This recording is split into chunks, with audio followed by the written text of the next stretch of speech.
She called me nothing but her ATM. I canceled her cards. 3 days later, she screamed from the mall. I'm 34, and for the last 8 years, I've been running an electrical contracting company that I built from scratch. It started with me working out of a rusty van and a folding ladder, doing small residential jobs, and praying each invoice would clear in time to buy wire for the next project. Now it's a real operation with 6 employees, a warehouse, commercial clients across 3 states, and the constant pressure of payroll, inspections, and deadlines. My wife's name is now Emily in this story. She's worked part-time at a boutique cosmetics store, about 20 hours a week, bringing in roughly $800 a month, which she called her passion project. Our arrangement was that I covered everything else: mortgage, utilities, food, car payments, insurance, while she handled the aesthetics, which in reality meant spending my money on whatever caught her eye on Instagram. Throw pillows, scented candles, overpriced creams that promised to erase time, but mostly just erased my bank balance. Emily's sister, Nicole, was always in the background like a self-appointed life coach. Twice divorced, living in a condo her parents paid for, she dispensed relationship advice like she was an expert. Every visit ended with Emily adding another expensive must-have to our house. The breaking point came on a Tuesday after one of the hardest days of my career. I'd been dealing with a nightmare rewiring job, faulty panels, code violations, a client changing specs halfway through, and all I wanted was a quiet night at home. Instead, I walked in to find Emily sprawled on the couch surrounded by magazines and her laptop, with Nicole perched next to her like an executive assistant, planning our financial future. "Babe, look at this kitchen island, only $12,000,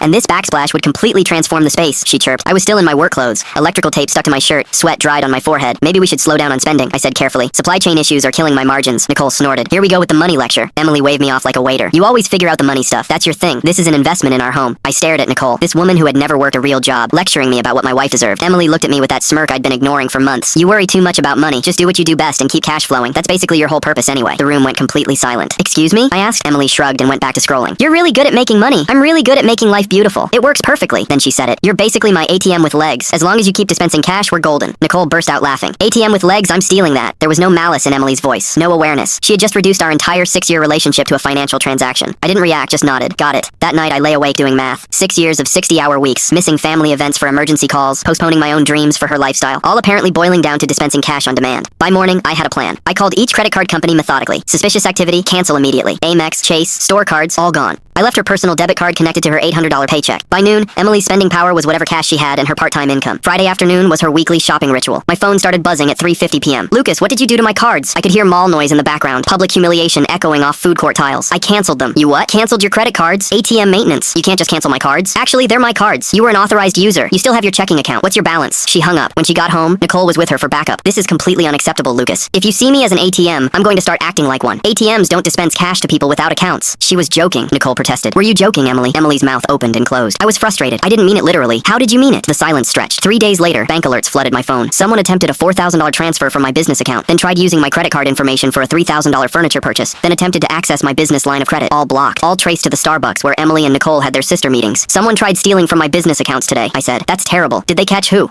"Multiple attempts from your usual Starbucks around 11 a.m. I have IP logs, timestamps." Long pause. "I was desperate. So you decided to commit felony fraud." The divorce took 6 weeks. Emily got 12 months of spousal support at $800 monthly, basically her own income level. She had to sign a waiver acknowledging the fraud attempt in exchange for me not pursuing prosecution. Nicole got 6 months in county jail for conspiracy to commit fraud. I thought that was the end of my humiliation, but life had another lesson lined up. Months later at my niece's birthday party, I stood at my parents' front door holding a wrapped dollhouse and a bag of presents, listening to children's laughter from the backyard. Pink balloons decorated the porch with a glittery, "Happy Birthday, Princess Lily" banner. When my mother opened the door, her smile immediately disappeared. "We don't want you here today," she said coldly. Before I could respond, my brother Andrew appeared behind her, arms crossed with that familiar smug grin. "This is no place for losers," he said, looking me up and down with disgust. "Lily doesn't even care if you're here. Why don't you leave before you embarrass yourself?" I felt the familiar wave of shame wash over me. To them, success meant designer suits and flashy cars, not 6-figure contracts from Silicon Valley companies or software patents. Just 6 months earlier, Andrew had shown up at my apartment desperate. "I just need help with Lily's school fees," he begged. "It's temporary. I'd do the same for you." I transferred the money that same night, no questions asked. Now I was a loser at his door. My father couldn't meet my eyes. My mother shifted uncomfortably but said nothing. It was like they'd rehearsed this moment, quietly agreeing I no longer belonged. But there was something they didn't know about this particular birthday party. For years, I'd been the invisible safety net beneath my entire family. Andrew's car payments, Lily's private school tuition, my parents' mortgage when dad lost his job, emergency medical bills, all quietly handled by their loser son who lived in a messy apartment and drove a practical used car. This birthday party was no different. Andrew had planned an elaborate celebration far beyond his means, confident I'd cover the difference as always. He hired expensive entertainers, ordered ordered premium catering, rented party equipment, all on credit, expecting me to swoop in with my wallet like always. Fine, I said, stepping back from the door, if that's how you feel. I walked to my car and placed the presents in the passenger seat. Through the window, I caught a glimpse of Lily running around in her birthday dress, completely unaware of what was happening. For a split second, I almost reconsidered. Then Andrew's words echoed again. This is no place for losers. I clenched my jaw and got in the driver's seat. For years, I'd convinced myself I was part of this family, that I mattered. But I wasn't a brother or son. I was a walking ATM, and walking ATMs don't get invited to birthday parties. I didn't turn my phone on for 2 days. I needed silence. No guilt-tripping texts from mom, no half-hearted apologies from dad, and definitely no smug messages from Andrew. On the third day, curiosity won. I powered on my phone. 27 missed calls, 15 voicemails, 32 texts. The messages told the whole story. Mom, I don't know why you're acting like this. Dad, let's be reasonable. Andrew, are you serious right now? Grow up. But the most telling was from Kelly, Andrew's wife. I'm sorry. I didn't agree with what happened. Please call me. When I finally responded, she explained everything. Andrew's losing his mind. Money's tight. He was counting on you for the party. He already spent way more than we had because he assumed you'd cover it. When you didn't show, he flipped out. Of course he did. The same brother who mocked me for driving a practical car now had to sell his luxury vehicle to cover the party debt. A week later, I drove past my parents' house. The decorations were gone, pink balloons deflated in the trash, the banner torn and sagging. Through the windows, I could see Andrew pacing and shouting, while Kelly sat at the dining table with her face in her hands. That image, Kelly's defeated posture, Andrew's desperate rage, the aftermath of a party built on someone else's money, was the moment I realized I'd been enabling this dysfunction for years. A month later, Andrew's car was gone. 2 months later, so were Kelly and Lily. Turns out when Andrew couldn't exploit me anymore, he turned on his wife. She filed for divorce and moved in with her sister. The last text I got from her was simple, thank you. By then, I'd started dating someone new, Claire. At first, she seemed different, grounded, artistic, funny, but over time she grew distant. Short texts, late nights, dismissive attitude. When I'd ask what was wrong, she'd wave me off. Nothing's wrong, Lucas. You're just overthinking. I was the stable one. Software developer by trade now. Cooked dinner, remembered her sister's birthday. She called herself the ocean to my rock. For 2 years it worked. Then my coworker Mark sent me a screenshot of Claire's Instagram story. She was at a bar, head resting on someone's shoulder. Caption, finding your muse. The muse was Daniel, a local poet Claire had been gushing about for weeks. A week later, another photo. Their hands intertwined. A bracelet I bought Claire visible on her wrist. Caption, finally found a soul that speaks my language. I didn't confront her. I waited to see if she'd say anything. She came home around 11 p.m., humming, smelling of cheap ear and unfamiliar laundry detergent. I was sitting on the couch in the dark. You're still up? She said, voice small. Couldn't sleep? She sat on the other end of the couch. The silence stretched. Is everything okay, Claire? She sighed dramatically. Lucas, what is with you lately? You're so heavy. I can't do this anymore. You're just so predictable, so safe. I need passion and excitement. You don't have that in you. I found someone who understands me, she continued. Someone who sees the world the way I do. He's an artist. He's wild. He's everything you're not. And is he your muse? I asked quietly. Her eyes widened. Panic.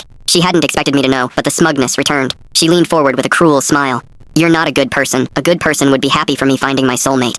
I didn't beg. I didn't scream. I stood up, walked into the bedroom and packed a bag. What are you doing? She asked, panicking. I'm going to stay with a friend. Don't be dramatic. We can talk about this later. There's nothing to talk about. You've made your choice. I hope you and your soulmate have a wonderful life together. I walked out without looking back. I threw myself into work, found a small apartment, built a peaceful life. Claire's world crumbled. Word trickled back through friends. Daniel's ex-girlfriend posted on Instagram about being a muse for a month, and a cautionary tale for a lifetime. Comments flooded in from other women who'd been Daniel's muses. He was a serial cheater who used women before discarding them. Turns out Daniel was broke, getting a reputation as a manipulative mooch. A month later, Daniel left Claire for another woman in a public post. He dumped her using almost identical words to what she'd used on me. After her public humiliation, my phone buzzed with desperate texts. I'm sorry for how things ended. When texts got no response, she weaponized mutual friends, then called my mom. The final attempt. Lucas, please. He used me. I just want to be your friend again. Last night, I was at a work gala. I'd just been made partner, talking to Sarah, my new girlfriend who's smart and grounded. Across the room stood Claire, disheveled, makeup smudge, hollow eyes. She saw me and walked over. Lucas, I need to talk to you alone. We're having a conversation. There's nothing left to say. Please, she pleaded. I was so wrong. I just want to be your friend again. I stepped back. Claire, I don't know who you are anymore. That experience showed me what I deserve. I built a new life, a peaceful life. And in this new life, there is no place for you. Please, I'm begging you. Just give me one more chance. I looked at Sarah, then back to Claire. The person you said was your soulmate. You got him. You got your artistic, exciting life. And now you see it's just lonely and selfish. My life is right here. I don't need a new beginning. I'm already in the middle of a great life and you're not in it. I took Sarah's hand and walked away, finally feeling like I'd stepped out of the role of everyone's ATM and into the role of my own person.